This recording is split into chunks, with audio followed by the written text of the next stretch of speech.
subjects for work are at the top.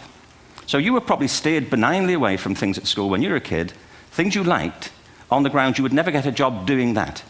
Is that right? Don't do music, you're not going to be a musician. Don't do art, you won't be an artist. Benign advice, now profoundly mistaken. The whole world is engulfed in a revolution. And the second is academic ability, which has really come to dominate our view of intelligence because the universities designed the system in their image. If you think of it, the whole system of public education around the world is a protracted process of university entrance.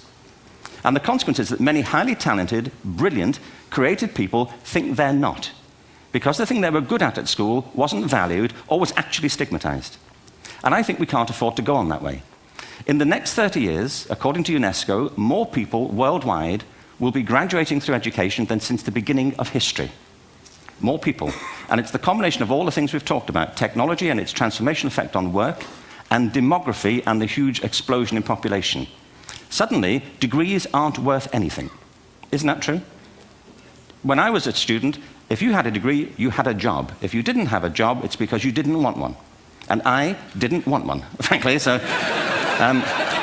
but now, kids with degrees are often heading home to carry on playing video games because you need an MA, where the previous job required a BA, and now you need a PhD for the other. It's a process of academic inflation, and it indicates the whole structure of education is shifting beneath our feet. We need to radically rethink our view of intelligence.